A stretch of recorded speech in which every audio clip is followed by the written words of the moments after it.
biggest life-changing lesson that I've learned during my 2016 career break is the concept of minimalism.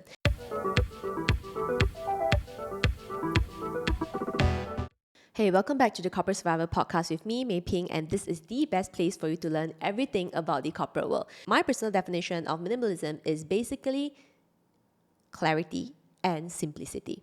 So let me explain how this has helped me. So throughout my career journey, if you are familiar with my career journey, I started my career in a very small company. I was a trained accountant. Then I moved into Ernst & Young, which is a huge MNC. And if you know anybody working in audit, you will know that we have no life. And we are working all the time. And we probably work more than 12 hours every single day.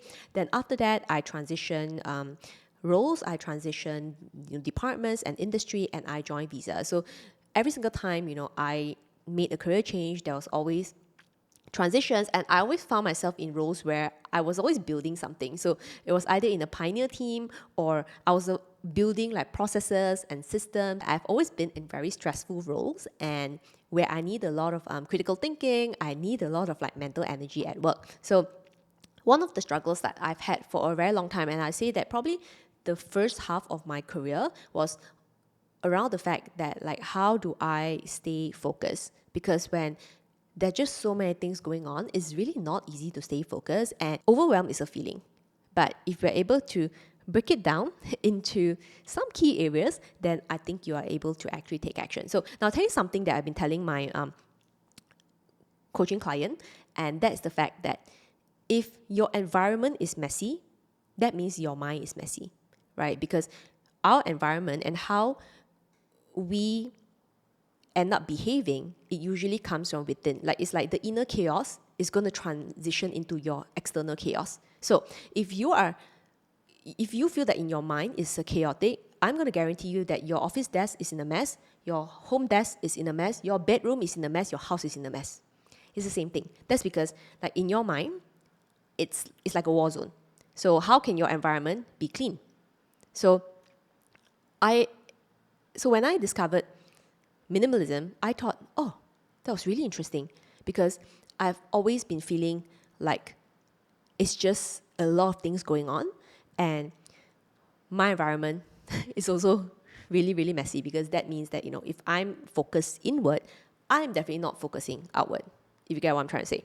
So what I decided to do was I decided to start on my little decluttering journey. So what I did was like I started decluttering every single part of my life, from physical possessions to digital footprint. So what I did was, I got rid of a lot of stuff. I reevaluated my spending habits. I really reconsidered where my attention was. Because one of those things, particularly online, is about, how we are always distracted with the next thing, and next thing. But it's like we go broad, but we don't go in deep. So how can I simplify my life in a way that I can focus? Because I think for a lot of people, we want to do everything all at the same time. And then we wonder why we're not seeing any results. And the truth is that if you're trying to do everything at one time, you're probably not going to achieve anything because nothing is getting your 100% attention. And, let's be honest, right? As humans, we only have that much energy to focus on one thing at a time. So if you're trying to tell me that, maybe I want to do all these 20 things and all 20 things are important, then that means that nothing is important. So what we really want to do is eliminating the noise around us, right? So now I want you to ask yourself, what is a distraction? What is a distraction? So let's talk about social media. I want you to think about the time that you pick up your phone and how long did you spend on your phone? Then second question is that, do you feel that whatever that you're consuming, did you truly learn something, or is it distracting you from doing what you're supposed to be doing? One of the things that I did for my social media was to just shut down the accounts that I don't use. I unfollowed a lot of people because I feel like most people are distracting. I really removed a lot of apps that I felt were not useful, and the other section was around like physical possession. So I got rid of a lot of my stuff. As I said, I reevaluated a lot of my spending habits and where my focus was at, because at that time, I was consistently thinking about what's the next thing I'm going to buy. Oh, this thing looks really cute. Well, it's only $10. Well, that one's only $100. And eventually I realized that I was so distracted. I accumulated a bunch of like random stuff, more than half of the stuff that I didn't like anyway. And that was actually creating more distraction. It was creating more stress because now I need to manage all these things. And half of the things that I don't even like anyway. And it kind of became a mental burden, right? So think about the time that like you have a lot of things in your life. Maybe you just think about your room or your house, your possessions basically. If you have so many things, then like how can you really focus? Because, if you're already feeling stressed at work, and then you come home and your house is in a mess, or your room is in a mess, that's not a good feeling. At least for me, I didn't feel like I could really focus. I'm like, every time I come home, I see all these things that I have not organized, all these things that I've just bought, and I was like, okay, not a good situation. So after a lot of determination and really deciding that, okay, I'm going to do this. One of my own personal growth goals was, as I said, right, more clarity and more simplicity. I got rid of a lot of things, and I actually, listed down like a wish list of really the things that I truly, truly wanted. Now, I'll share an interesting thought with you, and this is something that I told one of my clients recently, and I said that, a lot of times we feel like, in order to kind of like maximize our dollar, we try to get like a lot of cheap stuff, thinking that, well, if I really want that, I don't know, high quality t-shirt that costs $100, then I'm not gonna get that because it's too expensive. Then I'm just gonna get like a bunch of like other t-shirts for like $5 because you think that you're saving money. But the problem is that the cheap stuff don't last, and at the end of the day, you end up feeling frustrated because of the poor quality. Maybe the thing breaks, and you feel like there's even more mental energy of like buying more things that also breaks. So another simple example I can give you is, for example, right now I have a career coaching and mentoring program. It's called the Corporate Survivor, and some people have also come to me telling me that, Mei Ping,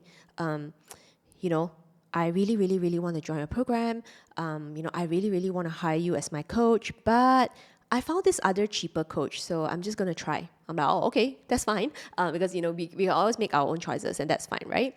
But the thing I've started noticing is that quite a few of them come back after a few months, and they told me that, you know what, I've decided to join a program, and I regretted that I didn't join sooner, because I thought the other options were better, and I went and tried.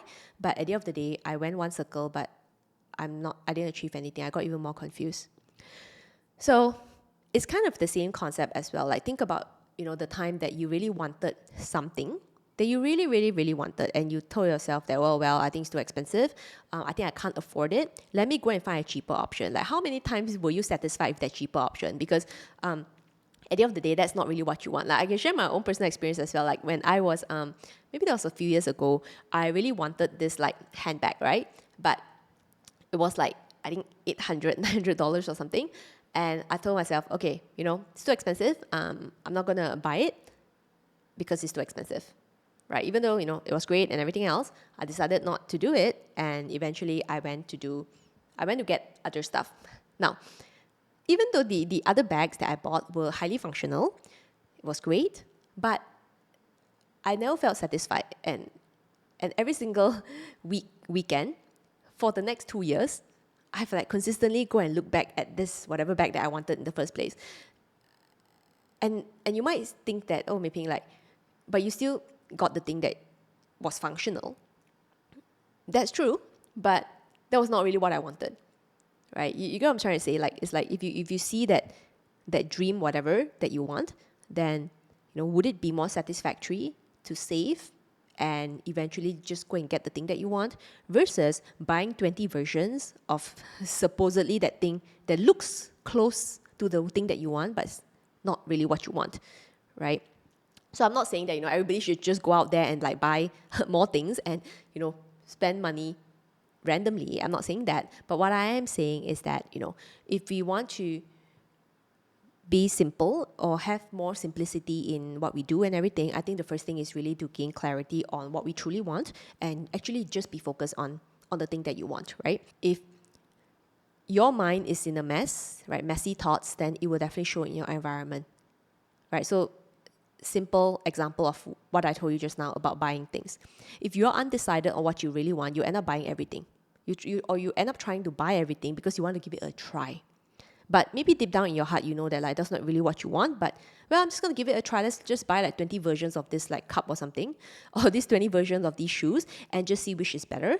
But you actually know that maybe there's that one thing that you wanted, but maybe after one big circle, now you have a mess around you. You have 20 pairs of shoes that you don't wear, and you spent probably a lot more money as compared to you have just gotten the first thing in the thing that you really wanted in the first place. It's better to have like 10 quality things than 100 random things that you don't use. So that's my opinion. That's how I feel that it's easy for me to make decisions because I'm able to focus. I'm not distracted by the noise. And if you're someone who feels like you're struggling with making decisions, feeling confident in yourself, like really listening to yourself, trusting yourself, then you really might want to think about like how's your environment, how's your house, how's your home, how's your room, how's your desk, right? How's your environment in general, and even in your digital life as well. You really want to think about like how many people are you following online, right? Do you even listen to all of them? If not, then why are you following them? And the reason why I feel like I've managed to find more peace, calmness, and confidence in my life, and that's really one of the things that I did, which really helped me a lot. So I think the personal change that I saw in myself, like before taking the career break in 2016 and after taking the career break in 2016, is really the ability to be a lot calmer, because I feel like now I'm able to manage my environment and making sure that I don't have that many things that distracts me all the time. One of the best ways I found is to get rid and live simple and be clear of what I want. I created a wish list and I work towards getting the stuff or buying the stuff or investing in the stuff that I have on the wish list, whether it's physical stuff or it's like the digital stuff, like the online stuff, education programs or whatever, or like I said, the physical stuff, bags and like lifestyle stuff. That's okay. Once you know that, okay, you know what, I'm not going to get distracted with like this 10,000 things that I'm seeing in shopping malls and online all the time, but I know that, okay, these are the 10 things that I truly want, and I'm going to like put them on my wish list and I'm going to work towards them. I feel like there is more clarity if you're able to train yourself to be like this, and your environment is definitely one of the enablers as well. Because I hardly ever see a very successful person that, right, is in a super chaotic environment and a chaotic mindset all the time, because that's just not the quality of a successful person. Because in order to have career success, as I've said many times, you need career clarity, then the confidence will come in, competence, and then you work on your value positioning and online branding to make sure that you can be found by more people. So if you want to learn more about the 5-step process that I've just walked through, you can definitely download my free guide, which is the 5-day career growth guide that will walk you through step by step on nailing down your career clarity, confidence, competence, value positioning, and then building your online branding. So if you're missing any one part of it, then it's going to be a mess, okay? So the entire purpose of this episode is to make sure that how you can calm yourself down and not feel like your environment is controlling you, but actually you having the calmness and ability to be the most productive that you can in your environment. And I think that that's the thing that will give you that inner confidence and inner calmness and inner motivation to really make decisions and to really trust yourself and to move forward. Okay? With that, I hope that you're going to work on simplifying your lifestyle. And yeah, definitely let me know in the comments if you're watching on YouTube. Have you tried simplifying your lifestyle? How's that working out? Do you find that you have more clarity and focus in your life? What's your experience? Share with me in the comments. I'd love to read on it. And if you want to, learn more about how to stay focused and any specific topics that you want to learn about the corporate world, let me know. Drop it in the comments. Then maybe I'll make a video about it. Till then, see you in the next episode. Bye.